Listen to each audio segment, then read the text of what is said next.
Welcome, Greg. Good morning. Good morning. It is morning, isn't it? There's a collection of money in the corner there that they can't see it, which is helpful that I brought it up. But is there a story behind why you've got?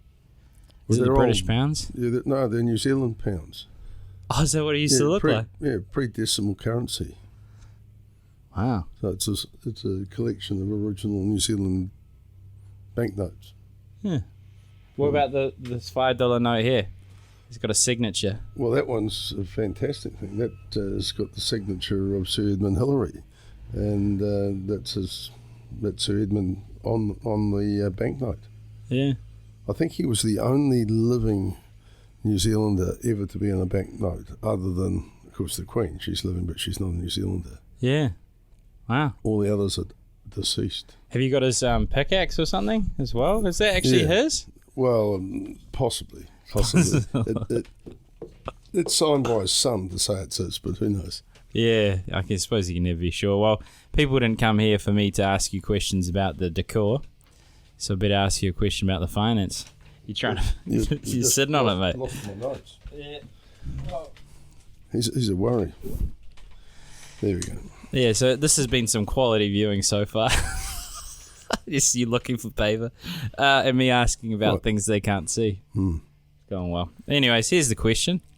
My husband and I are time poor, and though I was fully across my own finances before we got together 5 years ago, we've since fallen into a pattern of him managing all the finances, and I feel I don't know what's going on. He is completely supportive of me being involved as involved as I like. What do you think is a responsible and efficient way of assigning financial roles within a relationship? Balance duplication of time and work against the value of both partners being across the partnership's financial processes and status. For your information, we have fully combined our finances. So my thoughts? Yeah, my thoughts? Oh, look, I think it's fantastic that there's so much trust in that relationship and that they have combined their resources, because I've seen lots of couples, particularly second-time round couples, where they run separate bank accounts and it's all a bit.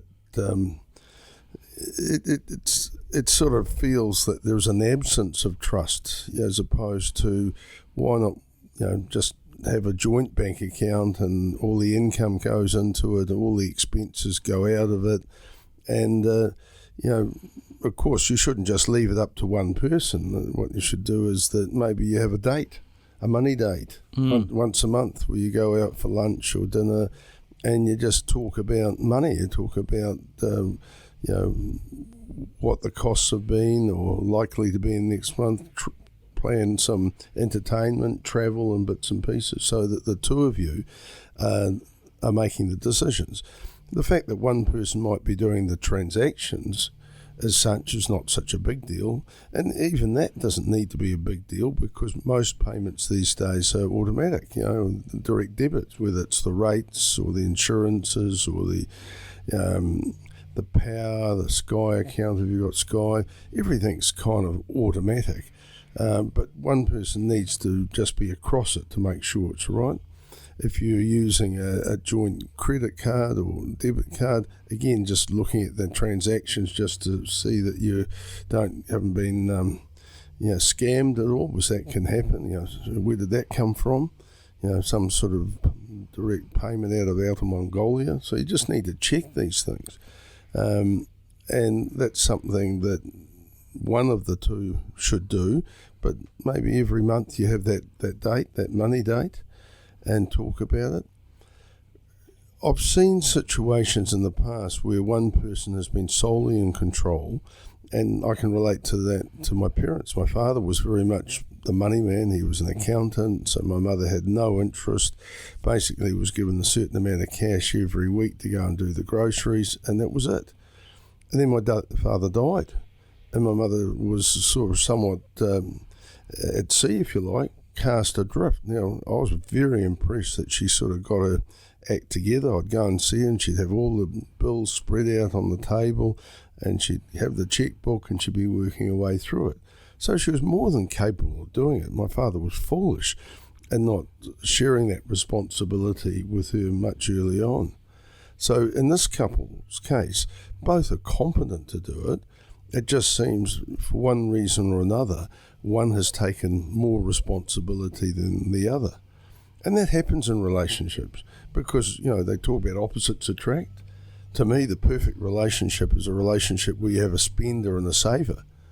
If you've got two spenders, you're going to be broke. And if you've got two savers, you're probably going to be miserable, but you never do anything.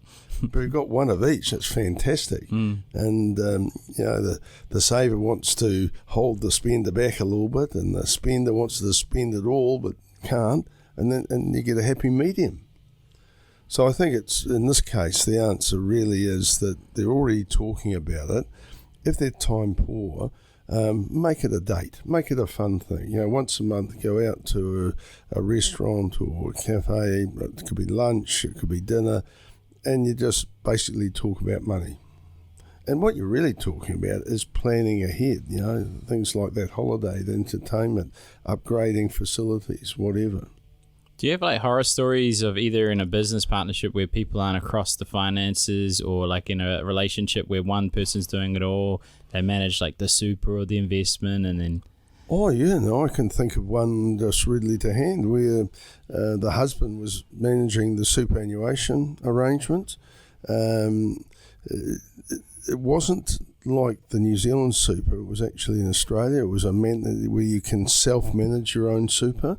And they're talking about bringing that here, and I'm going, that would be a disaster, absolute disaster. I think some people in New Zealand, I think members of Parliament are able to manage their own super. Well, they'd be incompetent to do anything, let alone manage their own super, in my view. But the not belonging to any political party, I can say that. They're all useless. But in Australia, you can have self-managed superannuation schemes. And this bloke, managed it all. His wife didn't have a clue, and he cocked it up. And there was practically nothing there. And I couldn't believe it. Because in Australia, they contribute 12% of the gross income paid by the employer, not the employee, into a super scheme. If they did what we do here, like with KiwiSaver, and you've got an institutional fund manager, and they all have to kind of go through the ropes, if you like, bells and whistles. You can't just say, I think I'll be a KiwiSaver fund manager. You have to be registered, you have to be audited. There's a whole amount of rigmarole around that. Quite costly in a way, which is why small funds struggle and they ended up selling out. But there's a level of security for the contributor, the investor, because you'll either be in a cash fund, a default fund, or you'll be in a growth fund, which is predominantly shares, or something in the middle, a balanced or conservative fund. Your money's relatively safe. The growth fund might bounce around a bit, but it's not going to be worth nothing. And similarly, the cash fund, the default fund, might not be worth as much as it should be, but it'll still be worth what you put in plus some. But these self-managed ones, your next minute you'll be investing in cryptocurrencies or NFTs or some wonderful scheme, and the money is likely to be lost. There's lots of scammers out there, folks. When I was in the corporate fraud unit, some of these people I used to go and see, I wouldn't go there with a checkbook because they're so persuasive. I might actually put money into their crazy schemes. And I knew they were crazy and dishonest, but they're very, very persuasive. So self-managed schemes, very, very dodgy. KiwiSaver or that type of equivalent as a savings vehicle for retirement, that's the only way to go. They say a lawyer who acts for himself has a fool for a client. I would take that further and say a person who manages their own money is often a fool with that money. Ooh, hard-hitting words. I like it. All right, well, listening, if they take the time to give us a review, got 12 reviews now. 12? Yeah. Oh, better than 13. 13's unlucky. Yeah, well, we were unlucky for a period there, but we just got a recent one, so thank you. Well, no, we lost one. Yeah. Well, I'm confused. We better go to 14, right? Yeah, we got to skip it. We got to skip there. So if you're going to review, don't do it now, but do it with your friend. Get a friend to do it as well. Yeah, so we double up. Them. Yeah, no, good thinking. Cool. Thanks, Greg. My pleasure.